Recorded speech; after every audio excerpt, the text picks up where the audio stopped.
لوگ ہنستے تھے کہ نوح علیہ السلام کیا کرنے جا رہے ہیں. آخر میں جب اللہ رب العالمین کا عذاب آ پڑا، سیلاب آیا، طوفان آیا، تو اللہ رب العالمین نے تمام ان لوگوں کو ہلاک کر دیا جو اللہ کو ماننے والے نہیں تھے، جو استہزاء کرنے والے تھے، جو رسول کی نافرمانی کرنے والے تھے. اللہ نے سب کو برباد کر دیا، سب کو ہلاک کر دیا. رب ان ابنی من اہلی، اے اللہ یہ تو میرا بیٹا بھی غرق ہو رہا ہے، یہ تو میرا بیٹا بھی ڈوب رہا ہے اسی عذاب میں. ونادى نوح ربه فقال رب ان ابنی من اہلی وان وعدك الحق وانت احکم الحاکمین. اے اللہ تیرا وعدہ تو سچا ہے کہ تو بچائے گا ہمارے گھر والوں کو، اور تو احکم الحاکمین ہے، تو بہترین فیصلہ کرنے والا ہے. اے اللہ میری اولاد، میرے بچے اس عذاب میں ہلاک ہو رہے ہیں. اللہ رب العالمین نے جواب دیا، قال یا نوح، اللہ کے نبی صلی اللہ علیہ وسلم نے فرمایا، من بطأ به عمله لم يسرع به نسبه. من بطأ به عمله، جس کے عمل نے اسے پیچھے چھوڑ دیا ہے، اس کے نسب اور حسب اس کو آگے نہیں پہنچا سکتا.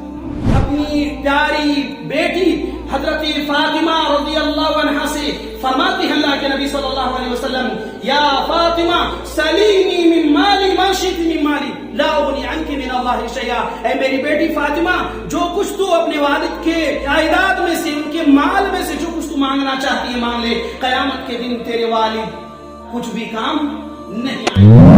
اللہ رب العالمین نے نبی اکرم صلی اللہ علیہ وسلم سے فرمایا کہ اے نبی صلی اللہ علیہ وسلم، آپ قصہ نوح علیہ السلام کا قصہ جو ہے، جو واقعہ ہے، آپ لوگوں کو بتائیے. اس میں عبرت ہے، اس میں نصیحت ہے ان لوگوں کے لیے جو سرکشی میں مبتلا ہے، اور وہ لوگ جو کسی وجہ سے دین اسلام کو کمتر سمجھتے ہیں یا دین اسلام سے دور ہو رہے ہیں، ان کے لیے بھی اس میں نصیحت ہے.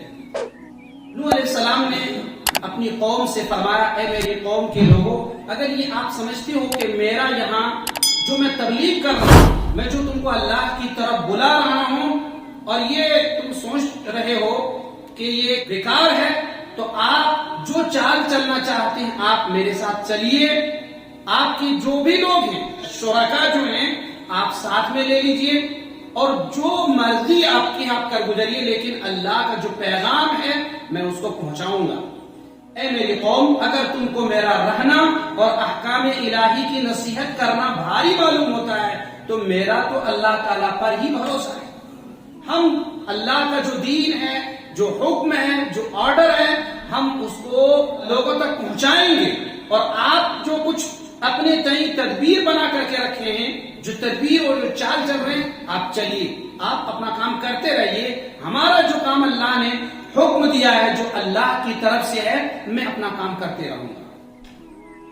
تم اپنی تدبیر ماں اپنے شرکا کے پختہ کر لو، پھر تمہاری تدبیر تمہاری گھٹن کا باعث نہ ہونی چاہیے. پھر میرے ساتھ کر گزرو اور مجھ کو مہلت نہ دو. یعنی کہ اللہ پر جب ہم نے بھروسہ کر لیا ہے، ایک مومن کا عقیدہ یہ ہو کہ جب اللہ پر بھروسہ کر لیا ہے کہ دین اسلام کو ہم مانتے ہیں، اس کو فالو کرتے ہیں اور اس پر ہم خود بھی عمل کرتے ہیں، تو بائی چانس اگر مصیبتیں پریشانیاں آ جاتی ہیں تو گھبرانا نہیں چاہیے، بلکہ اللہ کی طرف رجوع کرنا چاہیے. اور یہ نہیں کہ چھوڑ کے بھاگ گئے، یہ نہیں کہ اسلام سے انحراف کر گئے، اسلام سے پھر گئے. مومن کا جو عقیدہ ہوتا ہے وہ اللہ پر مضبوط ہوتا ہے. اسی لیے ایک مومن کو چاہیے کہ اللہ پر ہی بھروسہ رکھے. وَعَلَى اللَّهِ فَلْيَتَوَكَّلِ الْمُؤْمِنُونَ. جو مومن ہوتے ہیں وہ اللہ پر ہی ہر حال میں بھروسہ رکھتے ہیں، چاہے مصیبتیں آ جائے، چاہے پریشانیاں آ جائے، چاہے وہ حادثات کے شکار ہو جائیں، ایسے وقت میں بھی اللہ رب العالمین ہی پر بھروسہ رکھتے ہیں. تو یہ نوح علیہ السلام نے ایک کھلی الٹیمیٹم لوگوں کو دیا، ایک بہترین میسج دیا کہ آپ سوچتے ہیں کہ ہم ان کو تکلیف دے دیں گے اور ہم اس سے گر جائیں گے، ایسا نہیں ہو سکتا. ہم نے تو اللہ پر بھروسہ کر ہی لیا ہے. رہ گئی بات آپ جو چال چلنا چاہتے ہیں، آپ چلیے، آپ کا جو کام ہے کریے. وَمَكَرُوا وَمَكَرَ اللَّهُ وَاللَّهُ خَيْرُ الْمَاكِرِينَ. آپ وَمَكَرُوا ان لوگوں نے چال چلا اور اللہ بھی چال چلتا ہے. وَاللَّهُ خَيْرُ الْمَاكِرِينَ and Allah is the best of planner. اللہ بہترین چال چلتا ہے. تو دیکھیے اللہ رب العالمین نے کس طرح سے چال چلا کہ وہ لوگ جو ہے تباہ و برباد ہو گئے. اور نوح علیہ السلام کو اللہ رب العالمین نے جو پیغام کتنے 950 سال تک اللہ کا پیغام، توحید کا میسج لوگوں تک پہنچاتے رہے. یہ کم بھاری بات ہے، بہت عظیم بات ہے. فَإِن تَوَلَّيْتُمْ فَمَا سَأَلْتُكُم مِّنْ أَجْرٍ إِنْ أَجْرِيَ إِلَّا عَلَى اللَّهِ وَأُمِرْتُ أَنْ أَكُونَ مِنَ الْمُسْلِمِينَ. پھر بھی اگر تم اعراض ہی کیے جاؤ تو میں تم سے کوئی معاوضہ تو نہیں مانگا، میرا معاوضہ تو صرف اللہ ہی کے ذمے ہے، اور مجھ کو حکم دیا گیا ہے کہ میں مسلمانوں میں سے رہوں. یہاں بھی ایک بہت اہم، لوگ یہ نہ سوچے کہ نوح علیہ السلام ایک پیسہ کمانے کا ذریعہ سمجھ رکھے ہیں، اللہ کا نام لے کر کے، توحید کا نام لے کر کے، اور مال سمیٹنے کا ایک بہترین موقع ہے، یہ ایسا کام کرنے جا رہے ہیں.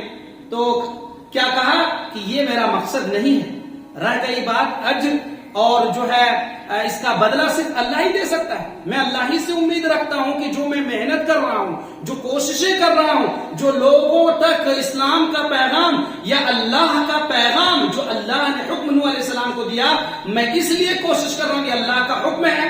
رہی بات اجرت کی، رہی بات اس کے معاوضے کی، تو اللہ مجھے دے گا، میں آپ لوگوں سے نہیں مانگتا. تو بات مکمل ہو گئی کہ یہ پیسے کمانے کا ذریعہ نہیں ہے، اور جو بھی آدمی اس کا صرف مقصد یہ بنائے کہ اس سے پیسہ ہی کمائیں گے تو وہ سمجھیے ناکام اور نامراد رہیں گے. اس لیے کہ اللہ کا دین اگر اخلاص کے ذریعے سے نہیں پہنچایا جائے، بالکل خالص اللہ کے لیے نہیں کیا جائے، تو پھر کوئی معنی نہیں ہے، پھر اس کا کوئی فائدہ ہونے والا نہیں ہے، پھر اجر کے مستحق نہیں ہوں گے. کیونکہ آپ کو معلوم ہے قیامت کے دن ایسے عالم یا ایسے قاری یا ایسے مجاہد اللہ کے یہاں کوئی مقام نہیں ہوگا جو کسی خاص مقصد کے لیے وہ کام کر رہا تھا. یا عالم اس لیے تھے کہ لوگ یہ کہیں کہ بہت بڑے عالم ہیں، مجاہد تھے کہ اس لیے بہت بڑے مجاہد تھے، قاری تھے اس لیے کہ بہت بڑے قرہ تھے، لوگ اس کو قاری کہیں تو وہ کہلا چکا دنیا میں. اللہ رب العالمین نے آپ کو دنیا ہی میں وہ بدلہ دے دیا، آخرت میں اب آپ کا کوئی حصہ نہیں ہے. اس سے یہ بات معلوم ہے کہ اسلام میں صرف خالص اللہ کے لیے جو بھی آدمی عمل کرے وہی کامیاب ہو سکتے ہیں، اور جو اخلاص سے خالی عمل ہو اللہ رب العالمین اسے قبول نہیں فرمائے. فَكَذَّبُوهُ فَنَجَّيْنَاهُ وَمَن مَّعَهُ فِي الْفُلْكِ وَجَعَلْنَاهُمْ خَلَائِفَ وَأَغْرَقْنَا الَّذِينَ كَذَّبُوا بِآيَاتِنَا فَانظُرْ كَيْفَ كَانَ عَاقِبَةُ الْمُنذَرِينَ. سو وہ لوگ ان کو جھٹلاتے رہے، بس ہم نے ان کو اور جو ان کے ساتھ کشتی میں تھے ان کو نجات دی اور ان کو جانشین بنایا، اور جنہوں نے ہماری آیتوں کو جھٹلایا تھا ان کو غرق کر دیا. سو دیکھنا چاہیے کیسا انجام ہوا ان لوگوں کا جو ڈرائے جا چکے تھے. اللہ اکبر، کتنی عظیم بات اللہ رب العالمین نے فرمایا کہ جو یہ سمجھتے تھے کہ یہ ایک قصہ ہے، بس یہ یوں ہی آئے تھے اور تبلیغ کر رہے تھے، بس کوئی مقصد نہیں تھا، تو وہ یاد رکھے اللہ رب العالمین ایسے لوگوں کو برباد کر دیتا ہے، ایسے لوگوں کو اللہ تعالیٰ نیست و نابود فرما دیتا ہے جو اسلام کے ساتھ مقابلہ کرے، جو اسلام اور قرآن کا مقابلہ کرنے کی کوشش کرے. یا اسلام کا استہزاء کرنے والے یا اسلام کو بدنام کرنے والے لوگ کبھی کامیاب نہیں ہو سکتے. اللہ تعالیٰ نے فرمایا کہ جو مومن بندہ تھے، جو نوح علیہ السلام کے متبع تھے، ماننے والے تھے، اللہ نے انہیں نجات دی. نوح علیہ السلام کو حکم دیا ایک کشتی تیار کیجئے، اور جو اللہ اور رسول کی یعنی جو آپ کو ماننے والے، جو اللہ کے ماننے والے، ان لوگوں کو اس میں بٹھا لیجئے. اور یہی ہوا، اور لوگ ہنستے تھے کہ نوح علیہ السلام کیا کرنے جا رہے ہیں. آخر میں جب اللہ رب العالمین کا عذاب آ پڑا، سیلاب آیا، طوفان آیا، تو اللہ رب العالمین نے تمام ان لوگوں کو ہلاک کر دیا جو اللہ کو ماننے والے نہیں تھے، جو استہزاء کرنے والے تھے، جو رسول کی نافرمانی کرنے والے تھے. اللہ نے سب کو برباد کر دیا، سب کو ہلاک کر دیا، حتیٰ کہ نوح علیہ السلام کا جو بیٹا تھا اللہ رب العالمین پر ایمان نہیں رکھتا تھا، وہ رسولوں کو یعنی رسول کی تکذیب فرماتا تھا، قیامت کو جھٹلاتا تھا، اللہ کو جھٹلاتا تھا، وہ شرک میں ملوث تھا، اللہ نے اس کو بھی ہلاک کر دیا. حتیٰ کہ آپ کو معلوم ہے کہ نوح علیہ السلام کے بارے میں اللہ رب العالمین نے قرآن مجید میں فرمایا کہ وَنَادَى نُوحٌ رَبَّهُ فَقَالَ رَبِّ إِنَّ ابْنِي مِنْ أَهْلِي وَإِنَّ وَعْدَكَ الْحَقُّ وَأَنْتَ أَحْكَمُ الْحَاكِمِينَ قَالَ يَا نُوحُ إِنَّهُ لَيْسَ مِنْ أَهْلِكَ إِنَّهُ عَمَلٌ غَيْرُ صَالِحٍ فَلَا تَسْأَلْنِ مَا لَيْسَ لَكَ بِهِ عِلْمٌ إني أعظك أن تكون من الجاهلين قال رب إني أعوذ بك أن أسألك ما ليس لي به علم وإلا تغفر لي وترحمني أكن من الخاسرين. اللہ اکبر. اللہ تعالیٰ نے فرمایا کہ نوح علیہ السلام نے پکارا اللہ کو، ونادا نوح ربہ، اپنے رب کو پکارا، اور کیا کہا؟ ونادا نوح ربہ فقال رب ان ابنی من اہلی، اے اللہ یہ تو میرا بیٹا بھی غرق ہو رہا ہے، یہ تو میرا بیٹا بھی ڈوب رہا ہے اسی عذاب میں. ونادى نوح ربه فقال رب ان ابنی من اہلی وان وعدك الحق وانت احکم الحاکمین. اے اللہ تیرا وعدہ تو سچا ہے کہ تو بچائے گا ہمارے گھر والوں کو، تو اور تو احکم الحاکمین ہے، تو بہترین فیصلہ کرنے والا ہے. اے اللہ میری اولاد، میرے بچے اس عذاب میں ہلاک ہو رہے ہیں. اللہ رب العالمین نے جواب دیا، قال یا نوح انہو لیس من اہلک، اے نوح علیہ السلام یہ تیرا بیٹا نہیں ہے. حالانکہ یہ نوح علیہ السلام کا بیٹا تھا. پھر قرآن نے کیوں کہا یہ تیرا بیٹا نہیں؟ کیونکہ ایمان نہیں ہونے کی وجہ سے بھی نسبت ہونے سے کوئی فائدہ نہیں. اللہ کے نبی صلی اللہ علیہ وسلم نے فرمایا من بطأ به عمله لم يسرع به نسبه. من بطأ به عمله، جس کے عمل نے اسے پیچھے چھوڑ دیا ہے، اس کے نسب اور حسب اس کو آگے نہیں پہنچا سکتے.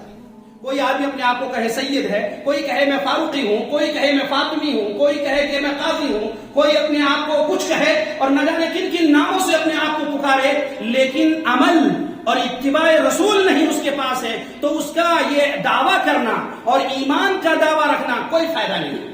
انہ لیس من اہلک، کیا کہا؟ انہ لیس من اہلک انہ عمل غیر صالح فلا تسأل لما لیس لک به علم انی اعظک ان تکون من الجاہلین. اللہ رب العالمین نے نوح علیہ السلام سے کہا اے نوح آئندہ ایسا سوال نہیں کرنا جس کے بارے میں تجھے علم ہے.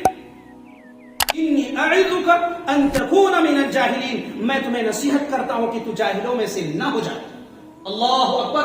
کہاں پیغمبر، کہاں 950 سال تک اللہ کا پیغام پہنچانے والے کے بارے میں اللہ فرماتا ہے کہ تجھے معلوم نہیں، یہ آپ کی اولاد تو ضرور ہے لیکن ایمان نہیں ہونے کی وجہ سے وہ ایمان کے بھائی نہیں ہے، ایمان والوں کا بیٹا نہیں ہے. جیسا کہ اللہ رب العالمین نے قرآن مجید میں فرمایا انما المؤمنون اخوہ، مومن آپس میں کیا ہے؟ اخوہ، آپس میں بھائی برتر ہے، آپس میں جو ہے ایک ہاتھ کی مانند ہے، یعنی آپس میں ملے ہوئے ہیں، آپس میں اخوت رکھتے ہیں. یہ ہے مومن. چاہے وہ کسی بھی کنٹری کا رہنے والا ہو، چاہے وہ کسی بھی لینگویج میں بولنے والا انسان ہو، چاہے ہم اس کی زبان سمجھتے ہو یا نہ سمجھتے ہو، چاہے وہ مشرق و مغرب کے کسی بھی کونے سے اس کا بلانگ اور تعلق رکھتا ہو، لیکن وہ کہہ رہا ہو لا الہ الا اللہ محمد رسول اللہ، یہ گواہی دے رہا ہو کہ اللہ کے سوا کوئی معبود نہیں. اشہد واللہ الہ الا اللہ، کہ میں گواہی دیتا ہوں کہ اللہ کے سوا کوئی معبود نہیں، اور میں گواہی دیتا ہوں کہ محمد صلی اللہ علیہ وسلم اللہ کے بندے اور اس کے رسول ہیں. تو ہم اس کی لینگویج سمجھتے ہوں یا نہ سمجھتے ہوں، اس کلمہ کی بنیاد پر وہ ہمارا بھائی ہے.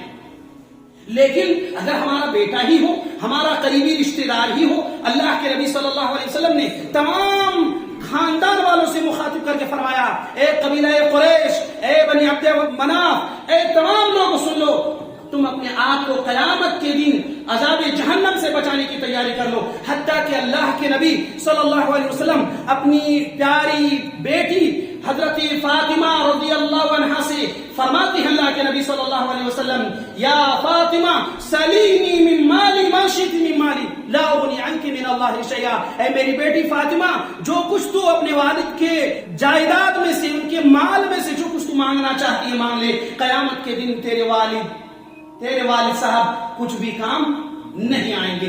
اللہ اکبر. آج ہم بولتے ہیں ہم کسی پیر کے دامن پکڑ لیں گے کامیاب ہو جائیں گے، ہماری نجات ہو جائے گی، ہم کامیاب ہو جائیں گے. میرے بھائیوں معاف کیجیے گا کہ ایسے آدمی کامیاب نہیں ہو سکتے. کامیابی کے لیے ضروری ہے کہ آدمی اللہ اور رسول کے فرما بردار بنے، تبھی جا کے ہم کامیاب ہو سکتے ہیں. یہ اللہ نے، یہ محمد رسول اللہ صلی اللہ علیہ وسلم نے اصول بتلائے ہیں کہ ہم کسی بھی کونے کے رہنے والے ہوں لیکن ہم ایک اللہ کو مانتے ہیں تو آپس میں ہم بھائی ہیں. لیکن اگر آپ کا قریبی ہی رشتہ دار کیوں نہ ہو لیکن وہ اللہ اور رسول کے نافرمان ہو تو ہمارا قریبی رہنے کے باوجود بھی وہ دور ہے اس سے. یہ اصول ہے اسلام. تو آپ نے دیکھا پھر کیا کہا نوح علیہ السلام نے کہا اے اللہ میں تجھ سے پناہ چاہتا ہوں میں ایسی بات کہوں جو مجھے خود بھی اس کے بارے میں علم نہ ہو. قال رب انی اعوذ بک ان اسألک ما لیس لی به علم والا تغفر لی وترحمنی اکن من الخاسرین. نوح علیہ السلام نے کیا کہا؟ اے اللہ میں تجھ سے پناہ چاہتا ہوں میں ایسی بات یا اس طرح کا سوال میں رب العالمین سے کر لیا ہوں جو مجھے نہیں کرنا چاہیے تھا. اب بتاؤ جب نوح علیہ السلام 950 سال تک تبلیغ کرنے والے کے بارے میں اللہ فرماتا ہے نوح جس کے بارے میں تجھے علم نہیں سوال نہیں کرنا چاہیے تھا. ایک طرف ہم یہ کہتے ہیں اور ایک طرف کہتے ہیں کہ ہمارے قبر والے ہمارے پیر والے ہمارے بزرگ فلاں علم رکھتے ہیں. ادھر نوح علیہ السلام کو علم نہیں کہ مجھے کیا مانگنا چاہیے تھا کیا اللہ سے سوال کرنا تھا. حتیٰ کہ اللہ رب العالمین نے فرمایا اے نوح آئندہ ایسا سوال نہیں کرنا جو تجھے معلوم نہیں جس کے بارے میں.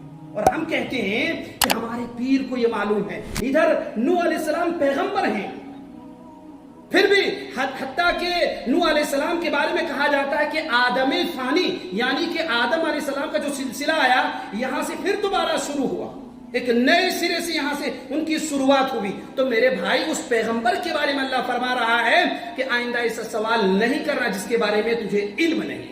اللہ فرماتا ہے ہم کہتے ہیں ہمارے پیر سب جانتے ہیں.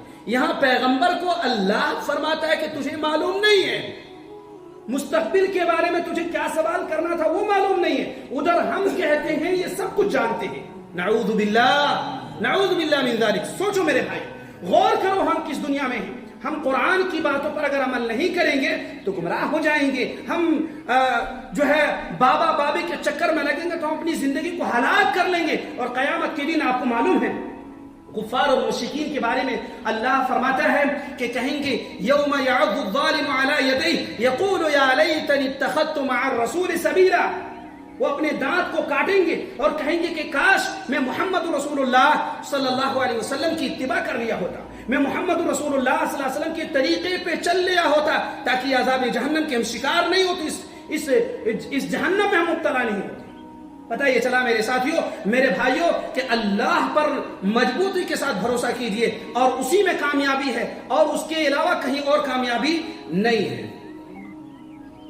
ثم بعثنا من بعده رسلا إلى قومهم فجاءوهم بالبينات فما كانوا ليؤمنوا بما كذبوا به من قبل كذلك نطبع على قلوب المعتدين. پھر نوح علیہ السلام کے بعد ہم نے اور رسولوں کو ان کی قوموں کی طرف بھیجا صبح ان کے پاس روشن دلیلیں لے کر آئے.